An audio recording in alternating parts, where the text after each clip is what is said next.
Bonjour Alexandre. Bonjour Françoise. Bonjour, merci d'accueillir les Malouins dans la course où nous sommes aujourd'hui sur le marché aux fleurs, ici dans le parc de la Briantais. Et vous Alexandre, vous avez une particularité avec vos fleurs, elles sont toutes carnivores. Vous voulez nous les montrer? Voilà, nous on est producteurs et à la base on est même collectionneurs de plantes carnivores depuis plus de 20 ans maintenant. On est même la plus grande collection de Sarracenia en France. La Sarracenia c'est tout simple, c'est une plante carnivore comme on voit ici, qui a le pouvoir d'attraper les mouches jusqu'à 5000 par an sur un pied adulte et aussi les moustiques, les guêpes, un petit peu de frelons et un peu de frelons asiatiques. Ce qui répond actuellement tout à fait à un besoin écologique de supprimer ces affreux frelons asiatiques qui tuent nos petites abeilles quand même, il faut bien le dire. Voilà, alors ça répond à la demande de capturer les frelons asiatiques. Après, le côté intéressant pour elles surtout c'est si elles attrapent les rennes. Pour la lutte contre le frelon asiatique, c'est surtout les rennes qu'il faut attraper. Alors, Une fois qu'un nid est établi, là par contre la plante ne peut plus rien y faire.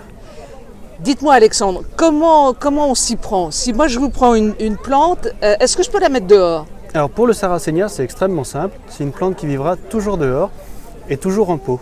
On va être rustique jusqu'à moins 20 degrés et la plante va aussi tolérer des températures de plus 40 degrés aussi. Mais toujours en pot, hein, pas toujours en pleine terre. Pot. Hein. Voilà, la terre de jardin va être trop riche pour elle. D'accord. La plante est devenue carnivore parce qu'elle ne trouvait pas à manger par ses racines. D'accord. Et pour pouvoir survivre, elle a fait évoluer ses feuilles pour continuer à manger. Donc, on la laisse dehors, été comme hiver. Voilà. Et quand on s'aperçoit qu'elle commence à grandir? Alors, quand elle va être à l'étroit dans son pot, c'est simple, elle va casser le pot. Ah, carrément. C'est une plante qui a énormément de force au niveau de son rhizome. Oui. Donc, elle casse son pot. Et là, on peut la rempoter soit dans un pot plus grand, ou autrement, on la coupe en deux et on fait deux nouvelles potées. On n'a pas besoin de lui donner d'engrais en réalité. Jamais d'engrais si on veut la tuer. On lui met de l'engrais. C'est pas le but. Elle va pas supporter. Non, le but c'est de garder ses plantes. Le seul engrais qu'elle va tolérer, c'est les mouches qu'elle capture. Parfait, mais dites-moi, ça répond tout à fait aux besoins des guêpes quand on déjeune le midi dehors. Voilà, quand on mange du melon l'été, il y a toujours les guêpes qui arrivent. Merci l'hélicoptère. On va attendre qu'il passe. Non, c'est bon. Mais c'est vrai que l'été, quand on mange du melon, il y a toujours les guêpes qui arrivent. Et là, les guêpes préfèrent le sucre de la plante au sucre du melon. Eh bien, Alexandre, vous êtes un homme heureux.